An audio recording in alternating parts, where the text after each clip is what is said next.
Welcome, everyone. So excited today. We got the bestseller on our book, and it's Artificial Intelligence in Medicine. So, thank you, everyone who actually supported us. And it has been an incredible group of physicians because we don't have to be really experts and have an AI lab.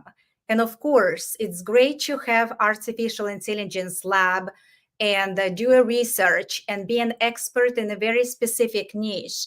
But we have been underrepresented, those who actually have boots on the ground. And it's amazing that just within a couple of days and several days, we decided to write this book.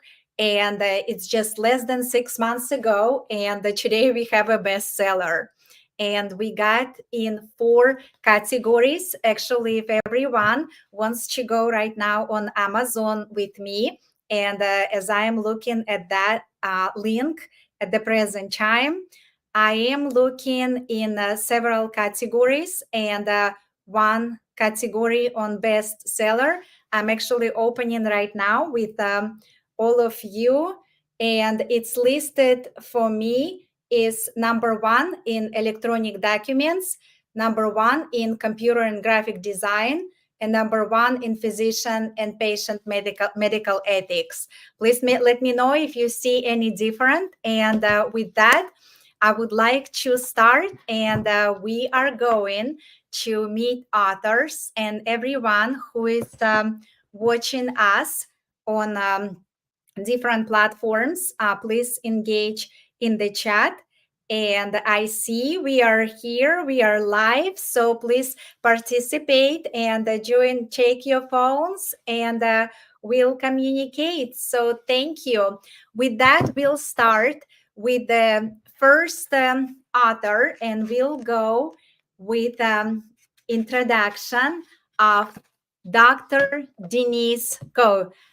Welcome. Please tell us about yourself. And in the meanwhile, with all who is listening to us, we will be with you just in the green room. So please don't go away, and we'll give the stage to Denise. Sure. Thanks for having me, and welcome everyone. So my name is Denise Koh, and I'm a Canadian physician. I'm from, originally from Saskatchewan, but I live here in Manitoba. And I'm a public health and occupational medicine physician, as well as now an author, and as well a hypnotherapist, psychotherapist, life coach, and the founder of MedResurrex and the creator of the MedResurrex hypnotherapy app.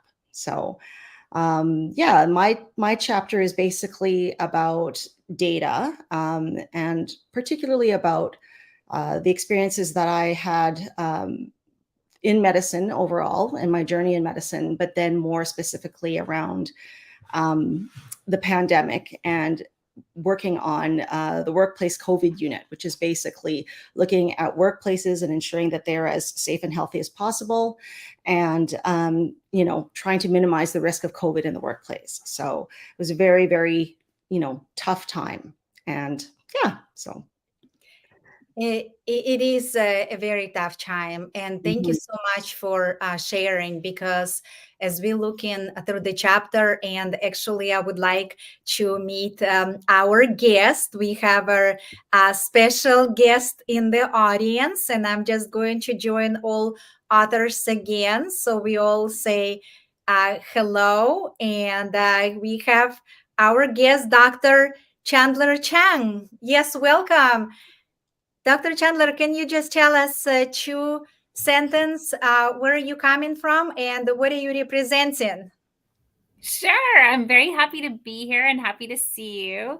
My name is Dr. Chandler Chang. I'm a clinical psychologist and founder of Therapy Lab, and I'm calling in from Los Angeles, and very excited to hear more about what you all have been up to. It's very impressive. Wonderful. Thank you so much. And with that, please put in a chat any questions, comments, and stay with us in the green room as we communicate. And our next very special author, that Dr. Suchi Chedela, and we can't wait to meet and discuss. She's my also colleague, hematologist, oncologist, and clinical research. Please tell us. Thank you, Dr. Schaefer, for introducing me. And as you all know, I'm one of the medical oncologists, and my passion is clinical trials and phase one drug trials. And the most important thing I emphasized in the chapter is how AI helps in the clinic every day. And if a patient is sitting in front of me, what is the benefit of AI for the patient and for me to help the patient in decision making? So, my chapter highlights the utility of AI in decision making. That's the most important thing which an end user like me can benefit from AI. That's what I'm discussing in my chapter. So I'm very excited to meet you all. Wonderful. Thank you very much for the introduction. And I see that we are also joining, and we have Dr. Tatiana Reznik. Welcome, welcome. We just started. Please stay with us in the green room. And I would like also say welcome to Dr. Sharon McLaughlin. So we just started. Welcome. Please stay with us in the green room. And our next speaker is Dr. Danica Pruett. Hold on a second. Welcome, welcome, welcome. Welcome, everyone. Thank you for being here with us tonight. This is very exciting.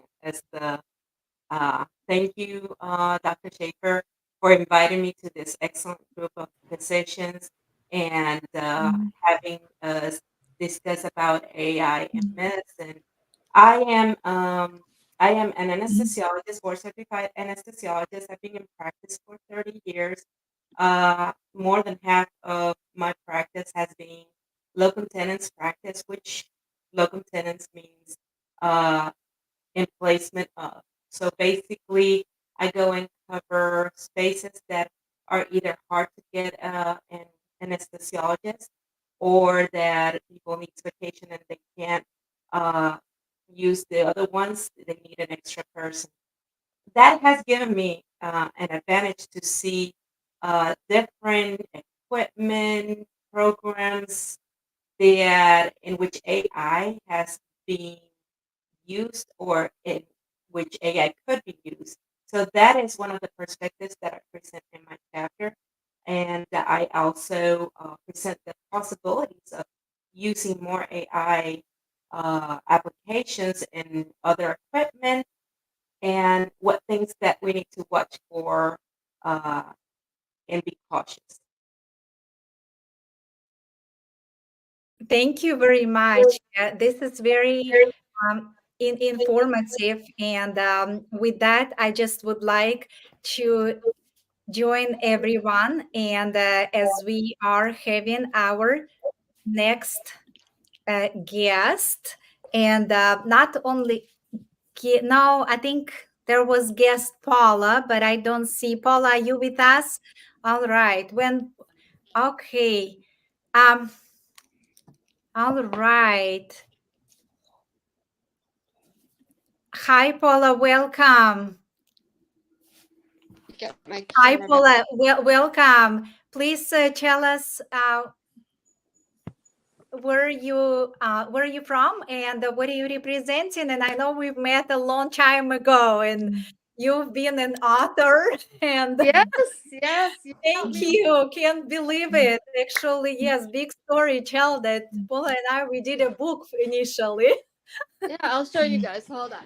Give me one second. Right here. Yes, yeah. So with Paula, she has very distinguished stories. So we worked a long time ago, and she put a book. So that was very incredible. One of the first the Doctor Connect books, Yeah, and one of the first. with my old logo. Yes, Paula, tell us. Yep, that's the back. That was 9 other Yes, women. in two sentences, tell us what's your business. So what do you represent in two sentences? 2 sentences. Okay. So I'm a health coach, and I help my clients stop living a life of pain and suffering. And I specialize in food allergies, food sensitivities, autoimmune issues, things like that. So I help them with, recipes, one-on-one coaching, group coaching, speaking engagements, and now I have my own TV show. So that's it in a nutshell. So Congratulations. Wonderful. Thank you for being with us. And please put the questions in the chat. And our next distinguished author is Dr. Laura Fortner. Dr. Laura, we can't wait to hear about your work. Yes, thank you so much. This is so exciting. I'm Dr. Laura Fortner. I'm a board certified OBGYN, but more importantly, I am the med-mal coach. And what I do is I help physicians go through medical malpractice, the litigation stress that we have, as well as the logistics of it all. In my chapter, I might have been a little different in this book than a lot of the other authors in that I really challenged us that AI can't replace the human connection. And that is still always going to be so essential at the core. While there will be incredible technologies, I think, in the OBGYN space in terms of AI, possibly remote fetal heart rate monitoring and all these other things, but that human connection is not going to be replaced. And it is such a must and necessary when you look at it in the field that I'm in. So I want to thank you all for being a part of this. And That's wonderful. Actually, I want to bring one important, kind of a little bit more painful topic, and why I'm speaking about it. And I'm going to bring a few more guests because today right now I'm in New York, and tomorrow we'll be speaking at a big conference, oncology, high value oncology care. And when we discuss oncology industry burnout, and we are trying to bring awareness, and there will be a lot of stakeholders from variety industry of FDA, Medicare, policymakers, legislature. And I want to hear your opinion. Like, why did you write this chapter, and why this is important, and where we physicians need to stand up for ourselves? And let's say if we don't stand up for ourselves, where are we actually heading? Why are we trying to change the system? What is it, one of the things that behind us? Yeah, so one of the biggest things is with all of the research and sort of knowledge that I have acquired over the years of being in the medical malpractice arena in all the different fields, what I've realized is, and through the research, there is one, if not 1 to 2 physicians committing suicide on a daily basis. And oftentimes what's happening is when you really dive in and talk to the spouses and find out anecdotally, oftentimes we're hearing the medical malpractice lawsuit was the last straw. And also because litigation stress is a real entity. Most people don't realize this, but 95% of physicians suffer from litigation stress. And when this compounds on top of the burnout rates and all the things that are happening in medicine right now, we have a physician shortage, and many of us make our decisions to quit medicine or leave medicine, especially when we get a malpractice case. I can't tell you the hundreds of physicians I've worked with that every single one of them come to me and say, I want to quit. I want to quit at least the part that they're getting sued for, if not the whole thing. And I really think that this is contributing to the shortage that we're having. And this is something that I'm really passionate about changing in the arena. I feel like we need to have medical malpractice reform. One of the issues is that depending on the state you live, depends on whether you're really protected or not. And I believe if we are all board certified and working in the US or Canada or wherever our bodies are, we all abide by the standard of care for the entire country.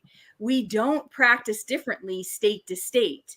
So in my opinion, we should be judged that way in terms of standard of care. We all should, I mean, we're all doing the same thing, right? To follow that. And it's not fair one state to the next that you're protected more in South Dakota versus New York. And it's really such a travesty. And this is where you can see such a divide, but it really is penalizing people for living in these different areas and really taking a risk when they're practicing medicine.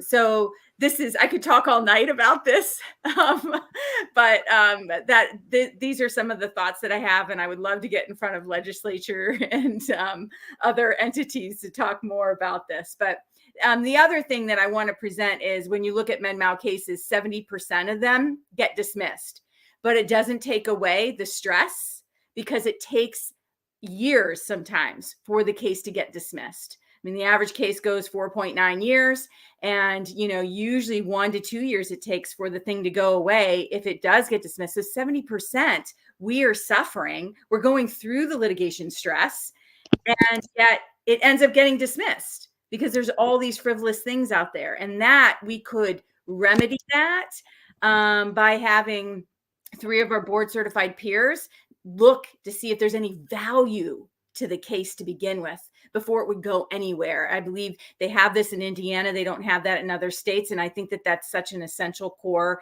thing that we could help our fellow colleagues just to, obviously if it is a legit case for sure, but if it is frivolous in any way, shape or form, and you've got 3 peer OBGYNs in my case, or any type of board certified in your specialty saying this is, this person followed standard of care, it really shouldn't go anywhere. So that's my opinion.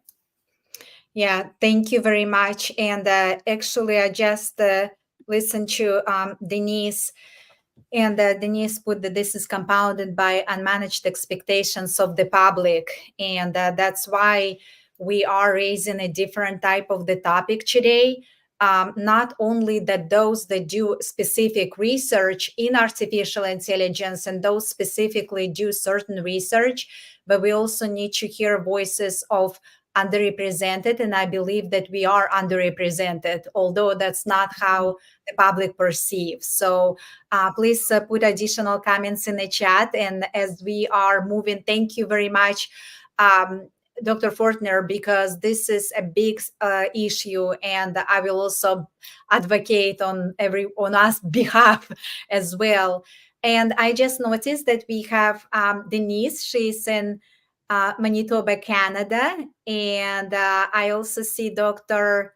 Vaidia. She's from Seattle, Washington, and then we have also Danica Pruett in Lakeland, Florida, and Dr. Chidella in Dallas. And okay, and Paula in New York. Okay, I'm actually today in New York as well. And okay, excellent. Thank you so much. Please stay with us. And our next speaker is Dr. Ziba. Is Dr. Ziba with us? I don't see right now. And we will move Dr. Candice. She's also another author, and she was not able to attend tonight, but she's very big on advocating additional treatment for patients and how we incorporate artificial intelligence. So she's anesthesiologist and also pain specialist, and she's a music producer. So that she does produce music professionally and actually treat professionally how to incorporate music, and so we can decrease amount of opioids. So that's a very big mission. And if anybody would love to connect, please connect. And Dr. Gigi Abdel Samid, she's also working. So we will come back to those authors just in a little bit.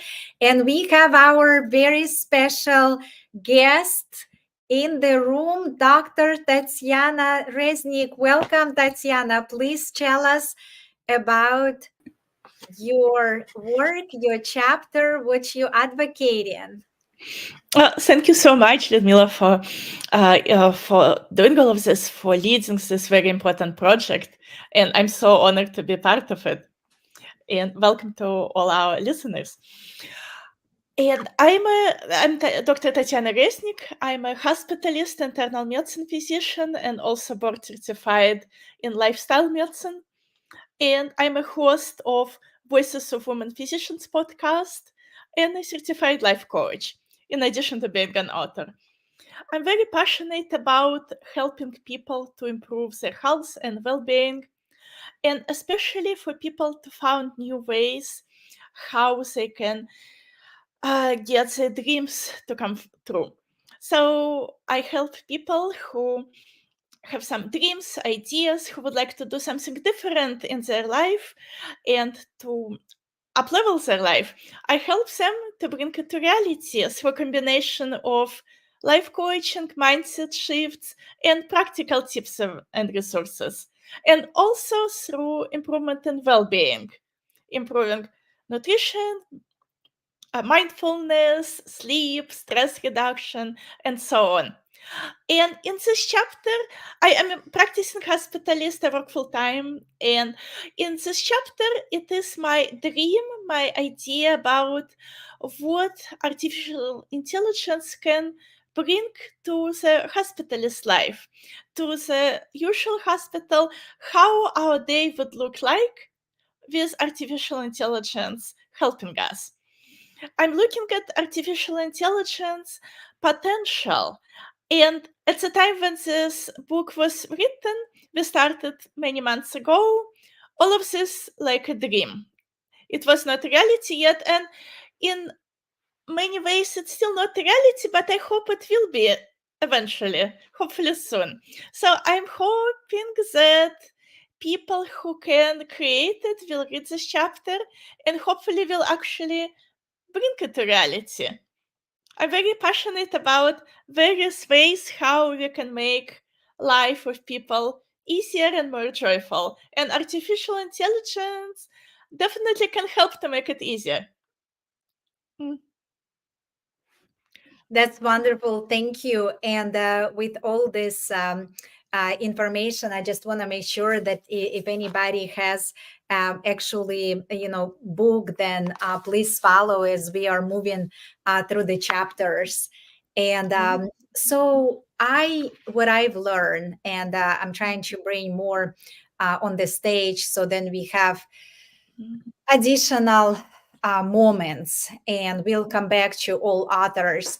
But I kind of believe that every one of us around in the hospital, well, at least we oncologists around in the hospital. So I don't know about other specialties. I know I've seen cardiologists, I know I've seen psychiatrists, I know I've seen pulmonologists and rheumatologists and surgeons and everyone. So who doesn't round in the hospital, forgive me, but either we had family member or someone visit, or maybe we were in the hospital. And I believe it's kind of like a cornerstone. What's the most painful moment you think that right now, with thousands of companies creating all kind of artificial intelligence tools? And recently I was at the conference and there were several hundred of those startups. And honestly, it's very difficult to find like specifically that would be applicable that I can use in the clinic today. What is the most painful moment you think from the hospitalist, from your standpoint? Right now, in a hospital, we don't really have artificial intelligence helping us much. I think artificial intelligence scribe and this Alisa, which I introduced in my book, something like this, performing all of those functions, will make our life definitely much easier. And it would definitely help with patient's care, because it would streamline communication, it would streamline and make it more efficient, the workflow. And And I think it really struck me what you just said. We don't really have artificial intelligence. And just for curiosity, do we know how many actually unbelievable AI tools have been created for the hospital? And as I'm traveling and learning, I'm actually mind blowing. And are you aware of those multiple tools? Like overall, I believe that we physicians, we kind of almost excluded from this, and we are the one who immediate user. So that's why I think it's so important that you step forward and you wrote this chapter, because we are underrepresented, and there is no artificial intelligence in hospital, but yet everyone related to the hospital. Yeah, I hope that it will eventually be part of our everyday normal job. We need to bring it to and reality. improve in a safe, yes. And we'll talk. I know it's a lot of different controversy how everyone think about artificial intelligence. It's ethics, they're haters, they're lovers. But at the end of the day, how we can actually make patient as a center. Wonderful. Thank you so much. And now I would like to invite Dr. Swapna Vaidia. Please tell us about your work. Okay, sure. First of all, thank you so much, Dr. Schaefer. I think with your astute leadership, you've really inspired authors in us. Me, for one, I've never written a book. I've written some articles, but thank you. So, thank you for kind of really being that driving force. So, a little bit about me. I'm a psychiatrist. I'm dually board certified in adult psychiatry and psychosomatic medicine, and I have been in practice for more than 20 years. I've had a very strong passion for women's health, collaborative care, and I'm always call myself a student for cutting edge health technologies. I really want to help patients with who are struggling, especially with patients who have difficulty finding access to care. And so now I have joined this company called Options MD. This is a tech 3 startup company. This is the reason I think this chapter actually sort of like symbiotically helped me get this job. And now I do feel that I'm in the right place, because this provides a precision personalized intervention for treatment resistant depression using evidence based AI algorithms. So I'm very excited to see what this would mean for me. But why did I write the book? I think that psychiatry, it's a very nebulous science. I feel sometimes that there hasn't been a lot of precision psychiatry. And there is a reason for that. I think the data is humongous. I think the operability, interoperability, the privacy issues, as well as the fact that we really don't have those set algorithms that people have, kind of devised. I think that this is where AI might be useful. I really wish that we could sort of like look into this as its immense machine learning capacity and having potential to go through this complete data and look into precision psychiatry. But I do want to talk about the ethics, because especially as a psychiatrist, knowing what a sensitive field we are in, and the HIPAA and privacy being so imminent, I would say that we have to really be careful in how we utilize this and also how much we rely on this. One thing I think a lot of you spoke about was documentation. I do believe that there is something called death by 1,000 clicks. I do think that we can utilize AI in terms of that, and to create some standardized work processes, to sort of like help us leverage and get our patients better care. I also feel that when we look into diversity and equity, I do feel that there has been a lack of resources in our rural areas. So AI has the capacity to sort of like, create more accessible situations for patients to be seen earlier. And I'm a big, sort of, I think, technology nerd. So I think that I'm just going to keep learning all along. But thank you again for this opportunity.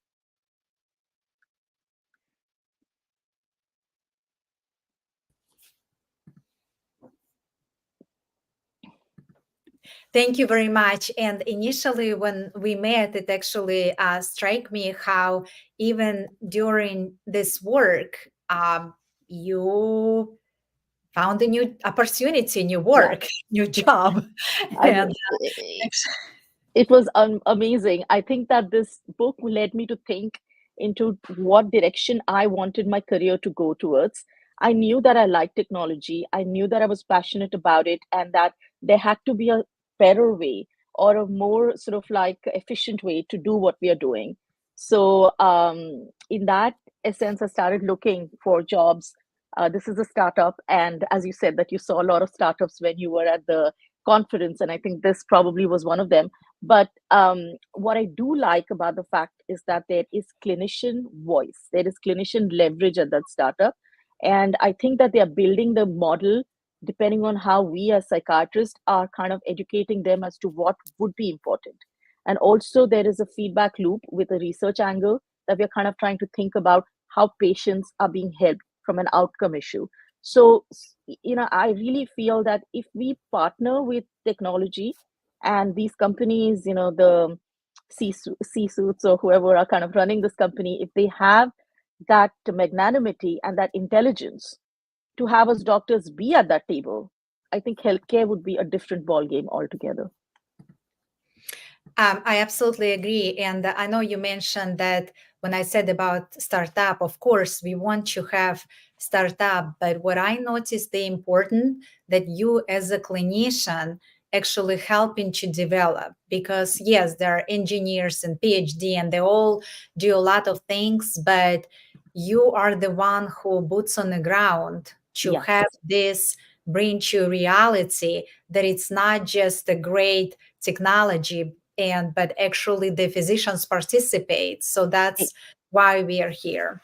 Exactly. I think that that is so important, that when you see how the outcome of that patient changed for the better of it, because of how we were able to leverage the AI into our workflow, and how we were able to understand more about our patients before the visit itself, so that this platform creates sort of like a precision algorithm for us already, knowing what patients have been on, which medications they have been on, what we should repeat, what we shouldn't repeat, really getting us to the crux of what we need to do with the patient.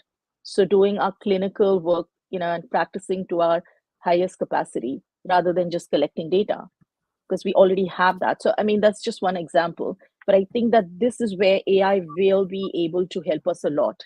And then documentation, I think that's a huge issue and a huge pain point. When you talk about burnout, when you talk about doctors kind of wanting to leave the profession, a part of it is, including me, I think, in the beginning when I was in other places, where it's literally death by 1,000 clicks. I mean, you're taking this box, you're taking that box, where is it going to end? And how much time has that taken away from your actual patient care? This is not why we went to school. This is not why we went to sort of like become doctors. We went because we value the sanctity of our patient relationship. And, we've all gone in this profession with the Hippocratic oath of wanting to do good by our patients. So, how does spending 10 minutes with our patient in the room and then, like, kind of taking time away from our families, documenting, how is that good care? So I do feel that in that sense, I think that AI can improve our lives, improve our patients' lives, because we'll be able to spend more time with them. And I think that in a way it will be just a good added benefit for healthcare. Absolutely. And that's even not considering that like they were saying recently at the health conference that it's a mental health pandemic. And I know that we also have our special guest, Dr. Chang, and Yes. she was also there at the conference. We all know how important this to bring attention to the patient. So then we have relationship, we have a meaningful practice. So thank you very much. And our very special, very renowned, the esteemed person that I can tell that this probably would not, probably, I don't know, maybe would, maybe probably not, but I will tell you that Dr. Sharon McLaughlin, she is a esteemed speaker and renowned authority in the field of women empowerment. So I really want to welcome, because the interesting story I want to tell while we are just put in everything here on stage. One moment. Recently, I was at the conference, and as I am standing there in the middle of the big this convention center and trying to figure it out what exactly going on. Actually, I have the same physician that I met in the women's empowerment and the female physician entrepreneur group, Dr. Manju Dawkins, who created Thimble.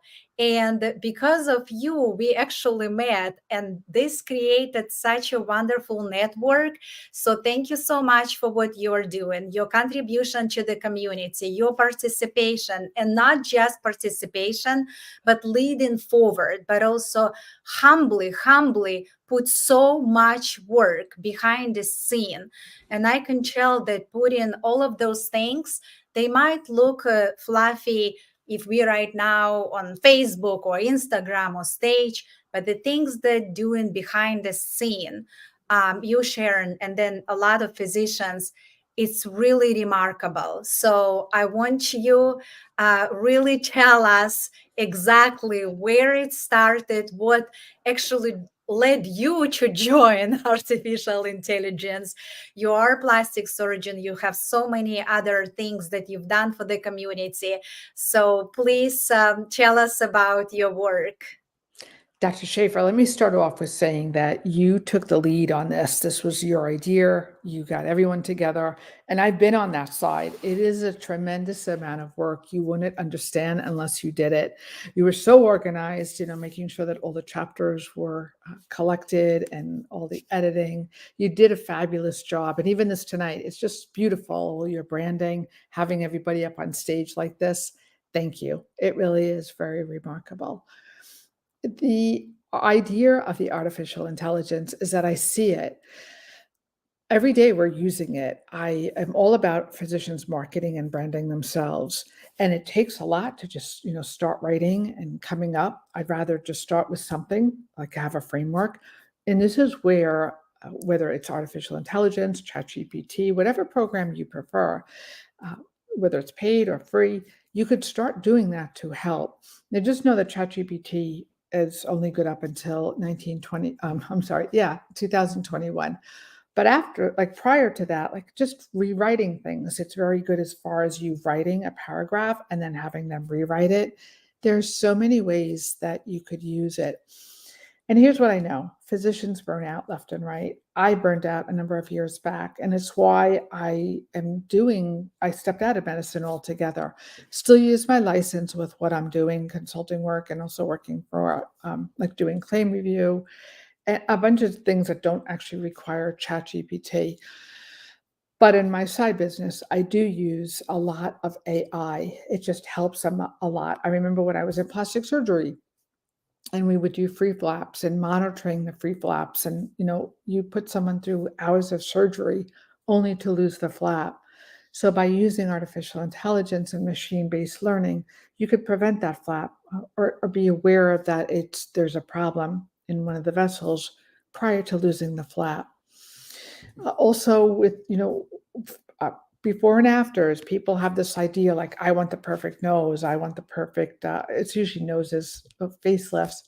And it's very hard to be able to speak to patients with that before and after, because the expectations are like, I want to look like so-and-so, but they don't have the foundation to look like so-and-so. So it helps a lot as far as that goes. Every day, it's just expanding. So if we don't keep up with it, I think we're at a loss. And as far as physician burnout goes, the American Medical Association will say that one of the number one reasons for physician burnout is because we spend so much time charting, right? There's so much time charting. People finish and then they're stuck in their office for hours afterwards, just doing charting. So I don't know, I don't want to name any companies or whatever, but they're definitely looking to some of the major EMRs out there are now partnering with AI. We actually have a couple of members in our group that are starting to do AI, like a lot of electronic medical records with AI in it.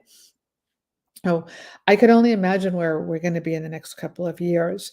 So imagine that, being able to sit down, have a whole conversation with a patient, and then don't worry about charting, because that summary is then being run through.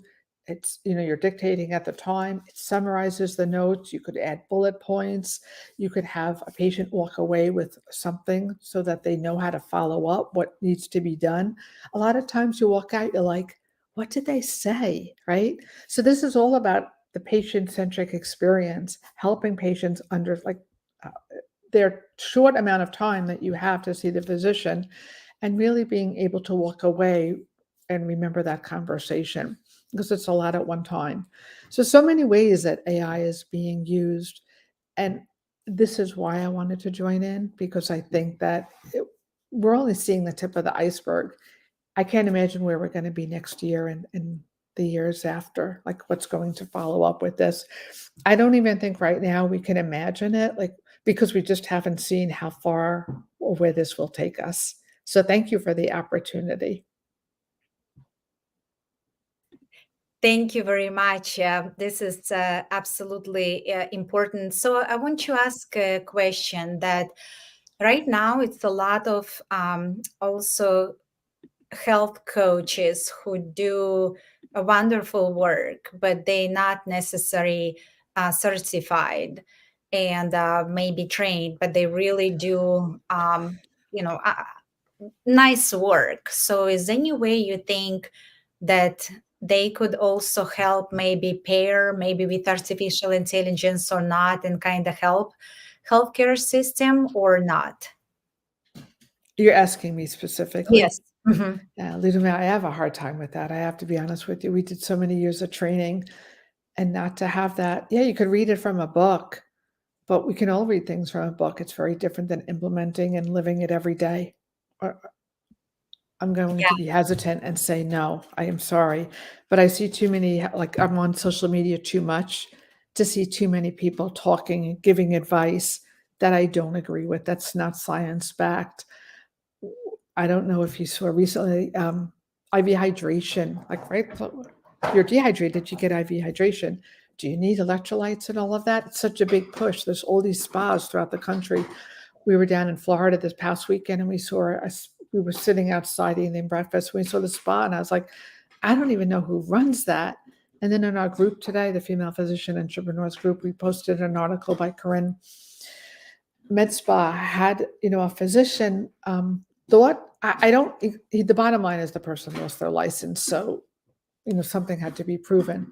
But you have people that are not physicians taking care of patients, and you have bad outcomes.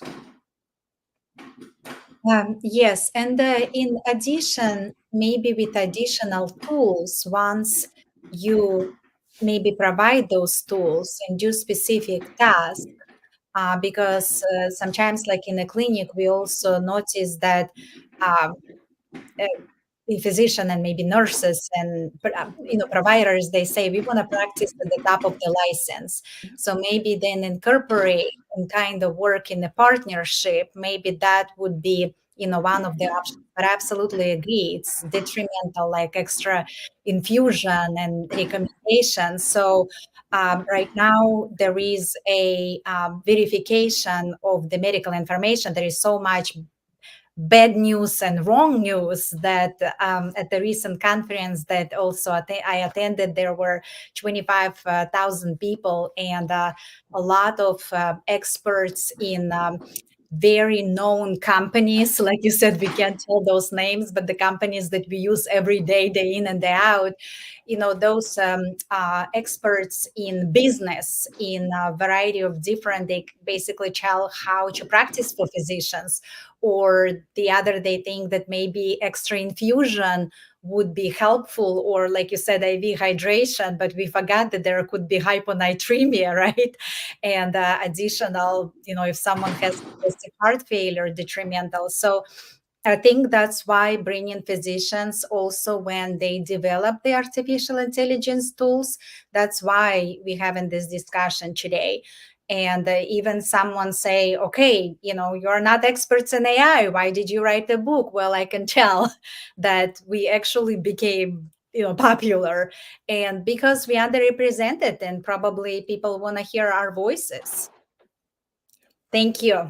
Yeah. Wonderful. Thank We you. will come back, and our very special guest is Dr. Amu, and she's an internal medicine physician, and so excited to have you. You are like, you have so many interesting, unique things that actually I learned about you, and how many wonderful things you're doing. Can you tell us what brought you in to write the chapter, and what's your work about? Thank you so much. I really want to start this by thanking you for actually, getting all of us together and actually having our book launched. And I know the incredible amount of work you put in for that. So truly appreciate that. And I'm really grateful for this platform. So a little bit about me. I am like maybe the latest or newest board certified internal medicine physician and a geriatrician in the group of esteemed authors. I'm also currently the medical director for post-acute network. So because of my background in geriatrics, I'm currently managing a lot of like geriatric patients. I also have an interest in gastroenterology. So my whole interest was to marry these two parts, that is the gastroenterology and geriatrics, and how you can apply AI into it. And I looked at it, there is so much already done, and it is an untapped area where the application could be much bigger. My experience with AI started when I was in Boston, and I actually co-founded a medtech company, actually using AI algorithm to create routines for people with dementia. It was incredibly powerful. I actually found, extreme benefit with very firsthand with dementia patients. And when I realized the potential of AI, the way it can progress is one of the biggest things I've seen is loneliness. Like geriatric population is ever growing, like our health span is increasing. So I agree, human connection cannot be replaced with AI. However, my chapter explores the subjective realm of application of AI into the patient's life, how using AI could mitigate a little bit of their loneliness, make them more stimulated, get them more involved, how that can help them with various gastroenterological disorders, whether it's irritable bowel syndrome, how a predictive algorithm could be combined to understand the eating pattern of patients and to create their own personalized diet plan, which could help them in a lot of gastroenterological disorders. So a couple of them is already done, but there's a lot more potential. So my chapter explores both of it, and I'm very excited to present that to all of you. Thank you so much. And yes, those unique opportunities, and you are, as a clinician, putting that input and taking in a completely different field. And the fact that you are starting this early on, and I think it's a very, very significant. So thank you so much. Thank you. And we will come back. So I will join everyone on the stage just in a moment, but we also have one of the authors actually did a video recording, and I would like to share that. So please welcome.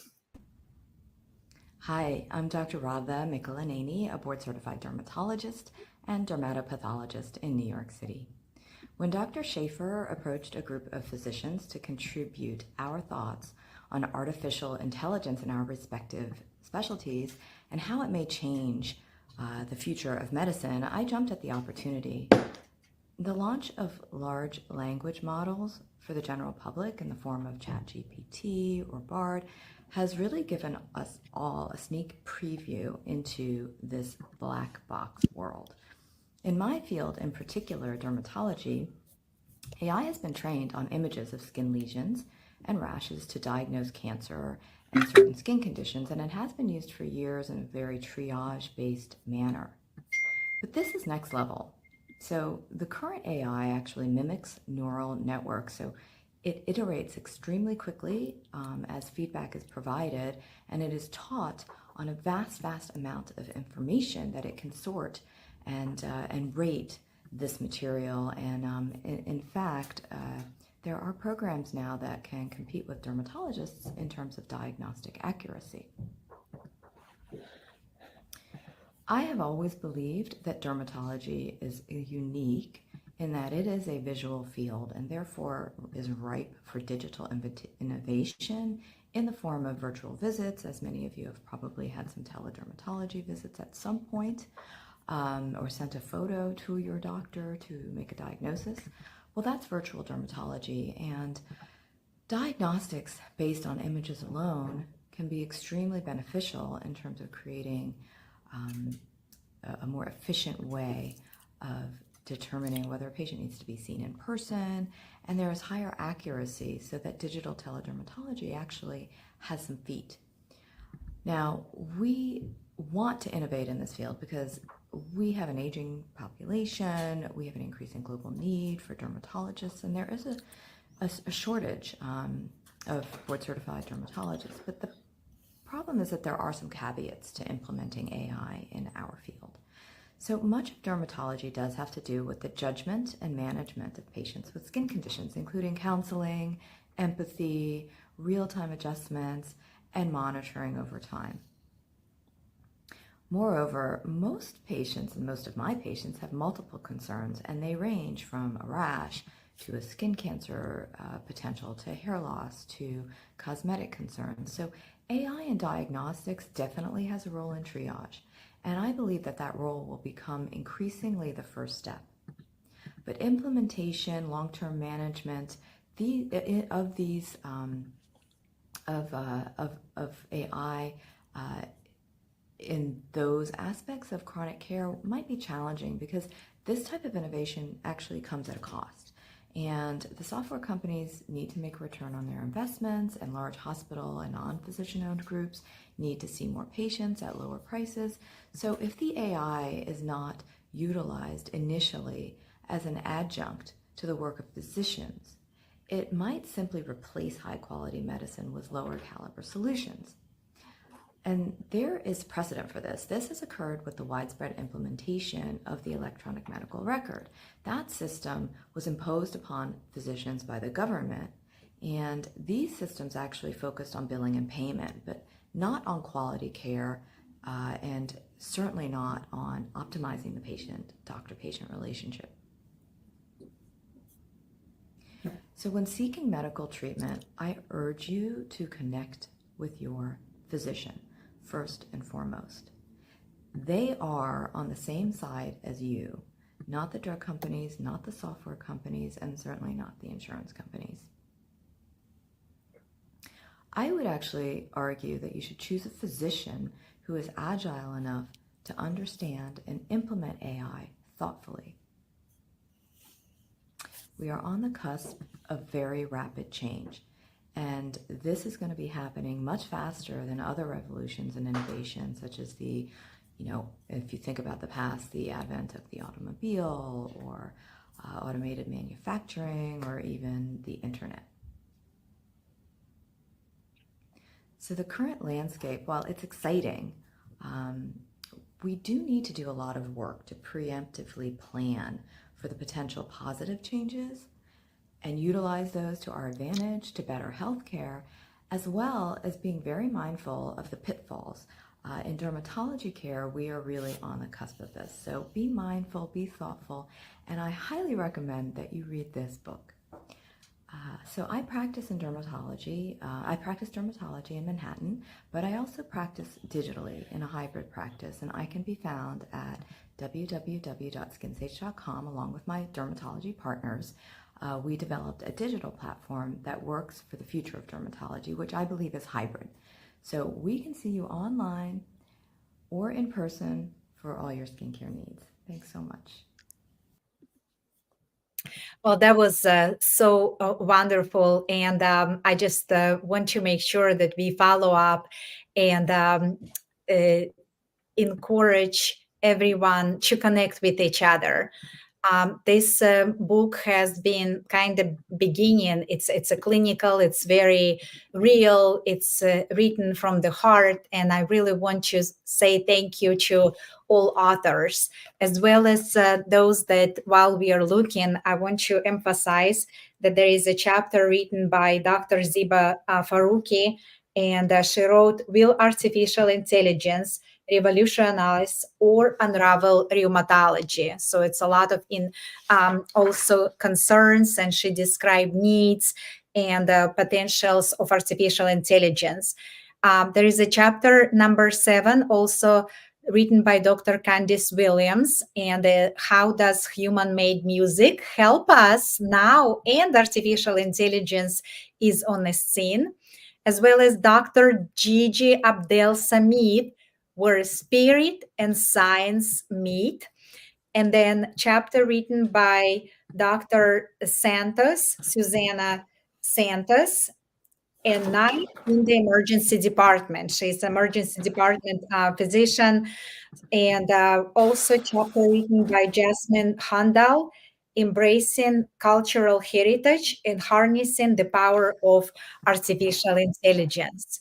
So I really would like to open this. And I know, I did not tell about my chapter. My chapter, so I wrote, actually, it's because in oncology we do use a lot of artificial intelligence, different type of tools, and how we recognize them, and in molecular platforms. And also the part of this specific, in my chapter, because I realized that history of artificial intelligence really goes way back, and even in 1950 and then 1960, when initially we start having different tools of artificial intelligence, but at that time it was not a lot of research actually done. And with having not limited research, there has been some hesitance about AI. If someone please unmute, mute yours, as I can hear a little bit on the background. But with that, in the past, we used to have what's called artificial intelligence venture. It's just was not a lot of trust in research. And it's about after 2005 when actually interest surge in artificial intelligence and start having a little bit more research and advancement in machine learning, deep learning, neural networks. And, even today we think that it's, a lot of availability for ChatGPT, but actually it's our responsibility how we train those future models. And I know the generative AI, there will be models that probably created themselves.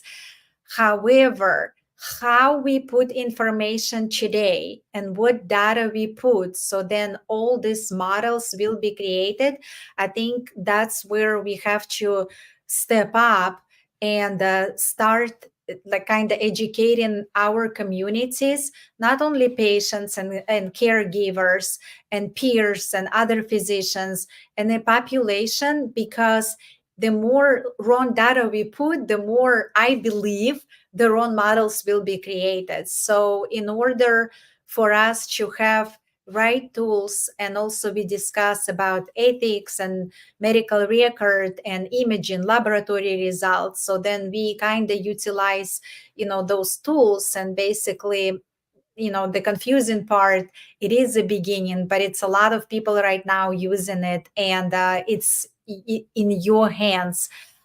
So we don't want to create, maybe there are haters and lovers and users and experts, but rather work as together for the benefit of the patient. So that's kind of was my idea to put this book together.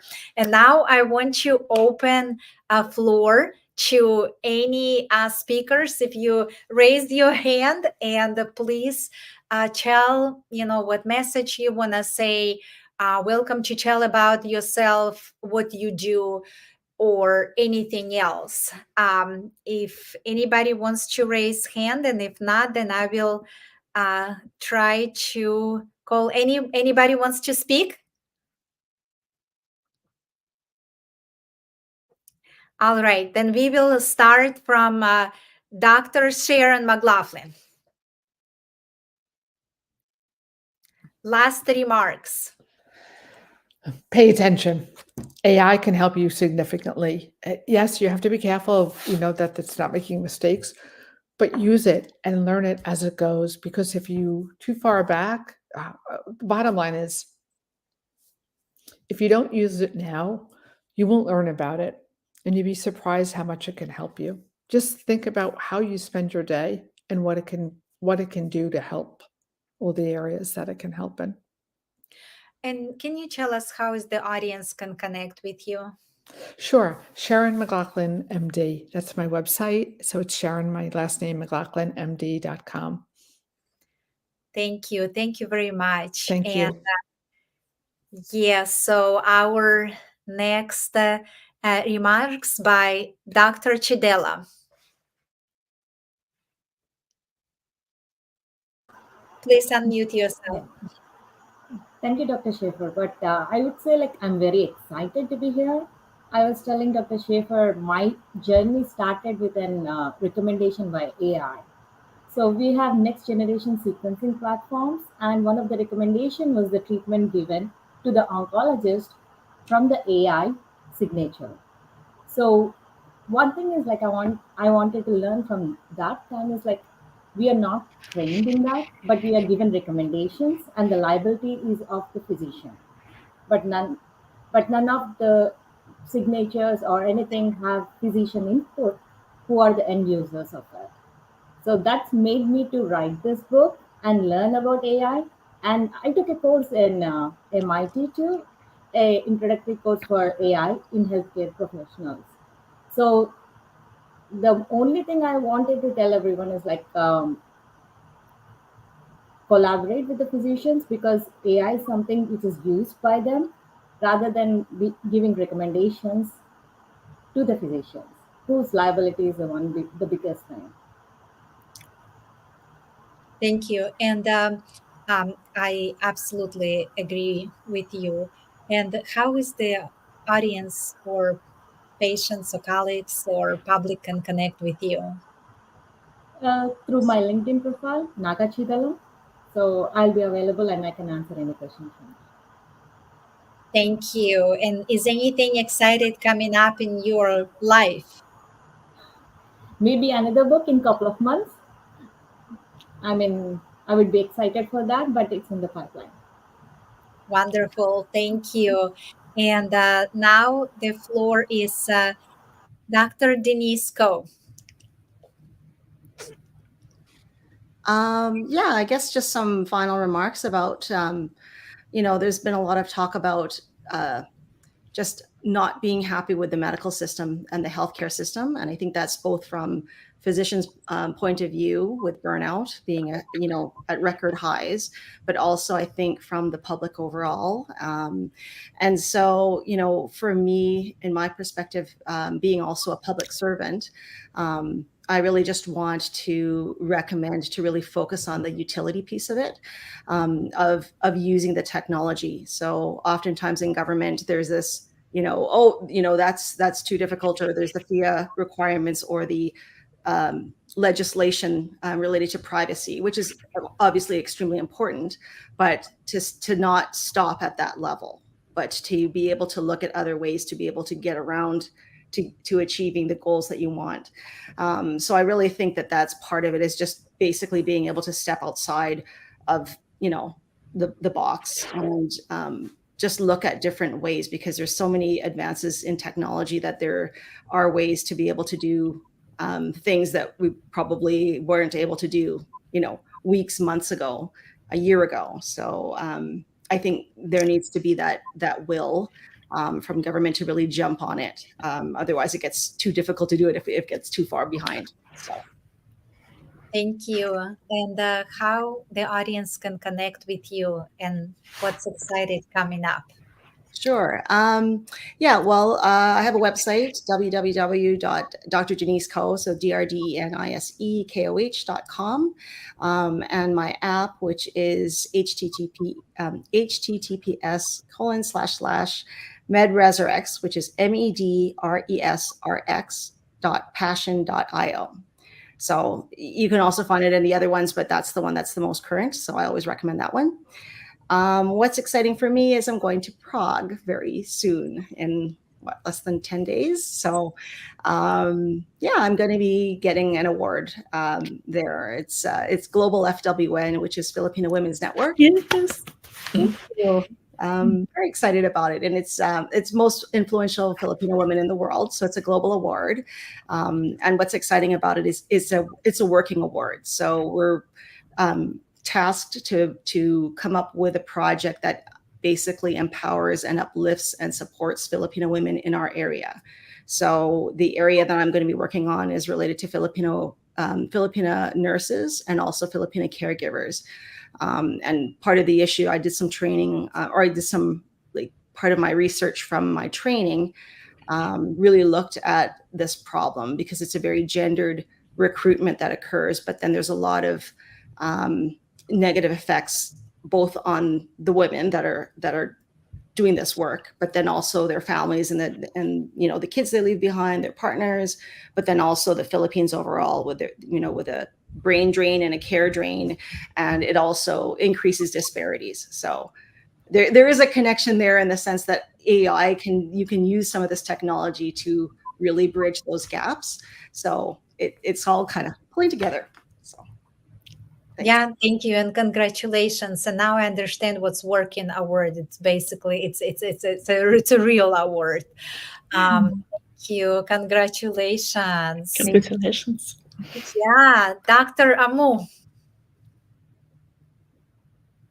Hi, thank you. So my concluding remark would be that AI is truly a game changer.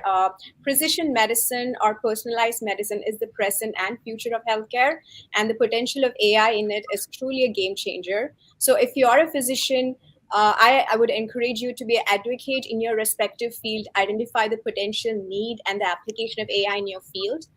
It is very easy to get overwhelmed by the enormous amount of information going out there. But if you really focus on your own field, you can find a tremendous potential, whether it's physician-based or patient-based, to deliver very effective care. One of the other point I've also learned, like I've hosted some webinars with some giants with AI, and they've said it's garbage in, garbage out. So it's very important to make sure that you're not putting garbage in. Quality information should be put in to get quality information out. So that's very important to be understanding and sensitive as physicians while we use AI. And I'm truly excited. In my case, it will be truly geriatric and GI conditions marriage, but I think it has potential in all the fields, and I'm very thrilled to hear the news about my fellow authors in very respective fields. Wonderful. Thank you. Actually, I absolutely agree. Yes, garbage in and garbage out. That's what I was trying to say, that we be responsible in a right contribution. So then those models will be created or whatever that happen in the future. Thank you. Wonderful. And Dr. Tatiana. Yes, first of all, I would like to tell again huge thank you to Dr. Schaffer for organizing this wonderful book and wonderful project, for all the work you did. It's huge. And for everyone, I would like to tell, well, there are many fears about AIs. People believe that it can replace physicians' jobs, and that people sometimes very careful about it. But I believe that AI has a huge potential and that it is friend, not an enemy. It never can replace us, because there is nothing as human connection. There is nothing like empathy, compassion, and just those special things which only humans have. AI is our tool. It is a wonderful tool. It has tremendous potential, tremendous value, and we should advocate for bringing it to reality in all of our fields. Like for me, in a hospital, in all other specialties, it can help us a lot to help our patients even better. And to connect with me, well, I have a website. It's called joyfulsuccessliving.com, where you connect with me. And I also have a podcast called Voices of Women Physicians, where I interview leaders, innovators, experts in various fields in and out of medicine, which inside and outside of medicine, which provide a lot of inspiration, and they also share practical tips from their areas of expertise. It is helpful not just for physicians, but for everyone, because a lot of value my guests bring. And I see some of my guests here, so I would like to encourage our listeners to listen.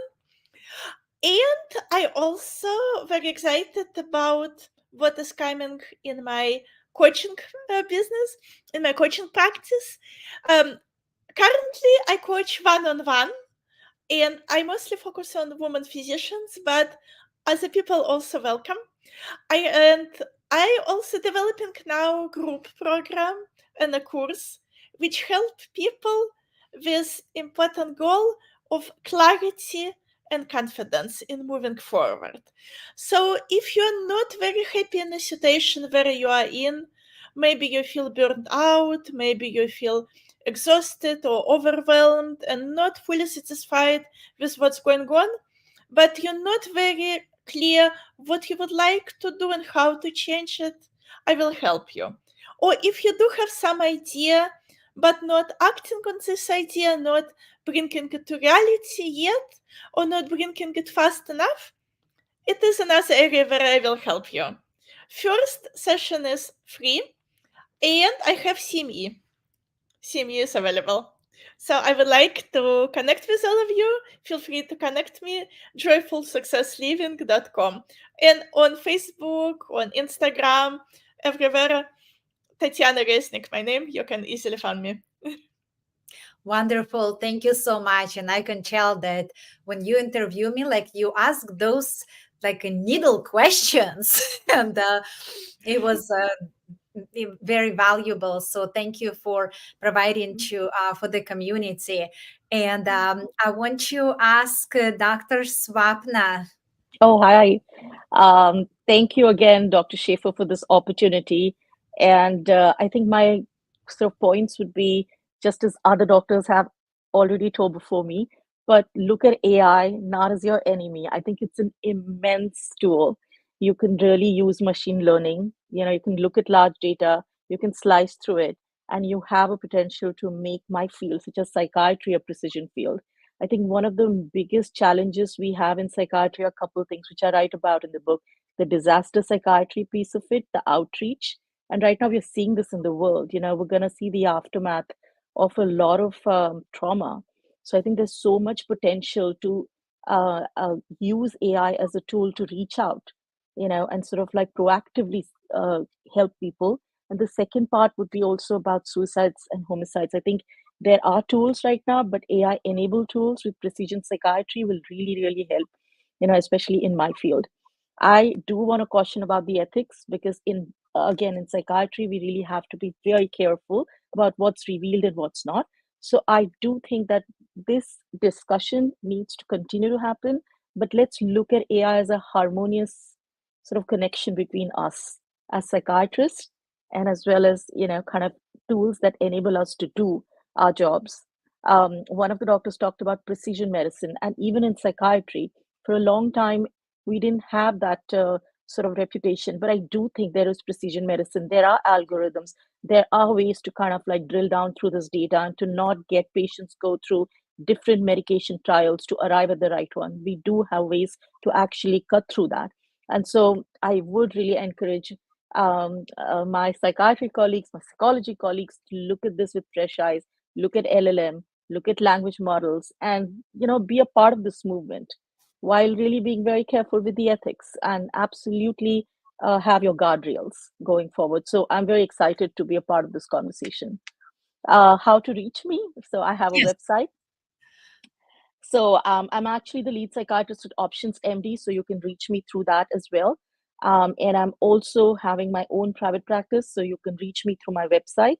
It's my name, www.swapnavaidya.com. And I'm also really looking into women's health right now. So I am an advisory board member for Genie, which is a menopause company. And I am in my future looking towards contributing to this field in my lead role right now at Options MD.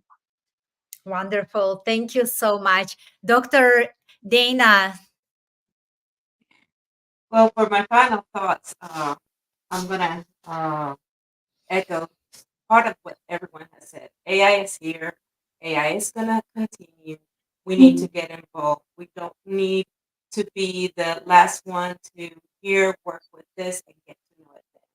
And that has been kind of the past history for us physicians that others produce without input of the physicians, and now we have to figure it out. That's what's caused a lot of burden in this generation of new physicians. So we gotta take the lead. We gotta get involved. As a physician, a local tenants physician, a traveler physician, I go to many places. You don't have to be permanent and be there for a while to be known. I get to a new place, I talk to everyone, I get to know what's the equipment, what I have in my hands, and I train and get up to date with the policies. That's what we have to do in every place that we are with every change that we have. I would encourage everyone to look for their mentors. I like to mentor usually medical students. I like to mentor other physicians that travel or want to change their practice to it. And you can connect with me in my Instagram account, Local Tenants MD, and I'll be happy to chat with you. But get involved. That's my main message. Thank you very much. And I think because of the volume or reception, I just want to repeat that this is Locum Tenens MD. Please connect with Dr. Danica Pruett. Thank you so much. And I want to also give a remark to our guest, Paula. Paula, would you like to say a couple of words? Sure. I just want to say thank you so much for having me. Thank you for the invite. This was just amazing to meet all of you and to just hear some of the things that I never realized. I kind of knew about it, but didn't really think about it. The physician burnout and all the paperwork and charting. And I just never really kind of thought about that. But, thinking about just the way the world is today, everything is all about the paperwork, and I mean, even myself, when I was hospitalized a couple of years ago, I remember they kept asking me the same questions, and it's more and more paperwork, more and more paperwork. So I totally get it, and I think that's remarkable that you guys can use that. I will say, as a health coach, I did look at just your simple meal plans for different ailments on ChatGPT. I'll be honest, I wasn't impressed. I was like, you know what? I think I'll just stick with my own creating meal plans because I already know what works and what doesn't work. You know what I mean? Like it was just too general. So maybe they need a little work on that. So I will say I'm a little bit beyond that, but for other things, yeah, Chat GPT and AI is it's incredible in some ways. And like you guys, we have to use it as a tool to assist us, but not necessarily totally rely on. So I'm excited for where it's bringing us and what it can do for us. And once again, I just feel honored and blessed to meet all of you. And I commend you for getting this book done because I'm sure your work is time.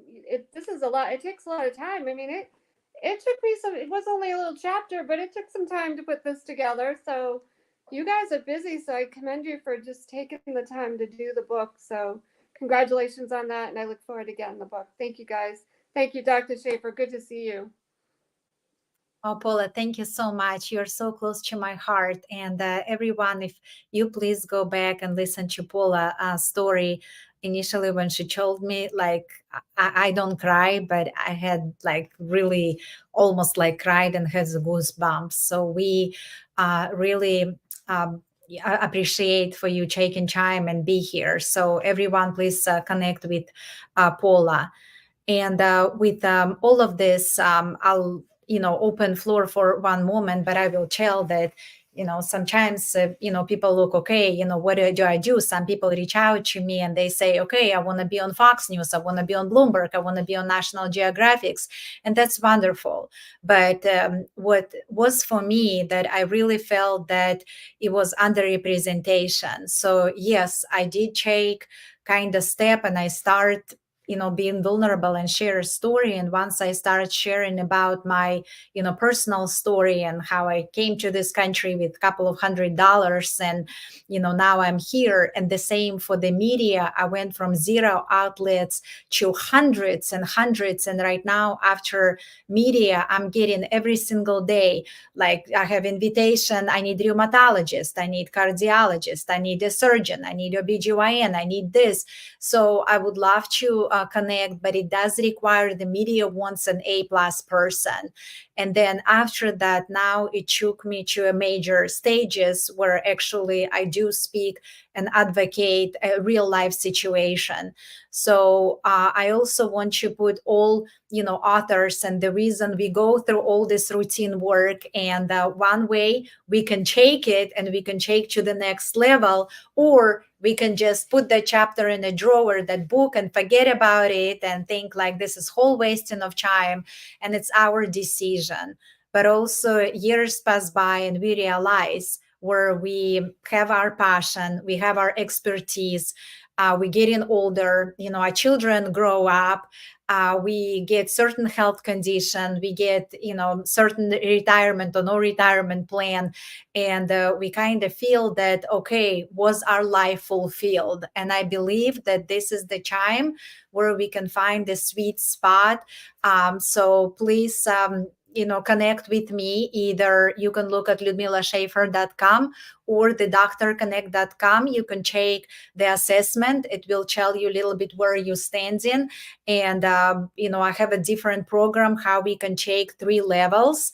And it is a real work. It's the same like residency fellowship, but much faster. And you don't have to waste like hundreds of thousands of dollars, because media does require that much. But also it brings you additional career opportunity. As you've seen from our speakers, we get in on stage, we get in new jobs, and this is all real. This is all real. So thank you, everyone, being here. And I want to advocate. Please connect with me on every possible social media platform. We do real work. You do real work. So let's stand up. We will have also another event. We will do a book signing. And right now we have bestseller in 3 or 4 categories. So I have to go and update right now. And it's wonderful. So I just cannot believe how, we actually pull it and we did so real. So with that, we're going to conclude, and I want to open floor. If anybody, something has on the heart that absolutely needs to say it, this is the time. All right. I just hope to see everyone at the book signing. Thank you. Yeah, go ahead, Dana. Thank you for your work. You're welcome. I was like, everybody going to start speak at the same time. Okay. Yes. Yes.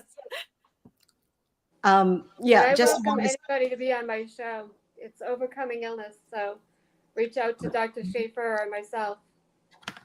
I'll definitely take that down. I just wanted to say, today I've been really thinking a lot about healing. We have a new government right now, and it's an Indigenous premier, which is the first for our province. And there was a lot of healing ceremonies. And at the same time, we're also talking a lot about truth and reconciliation. There's a lot of other really heavy things going on in the world right now. And so I just want to send out healing vibes to everyone. It's tough right now, but these kinds of initiatives and work really is healing for me, and I think for everyone too. So that's it. Thank you. Thank you very much. All right. Anybody else? So I just wanted to thank you again, Dr. Schaefer, because one of the reasons we did this book was because of your deadlines and constant encouragement. So really, thank you. Thank you. Thank you very much. And with that, I will see you soon in our next event. So Yes. connect with us, Yes. and have a wonderful evening. Bye bye.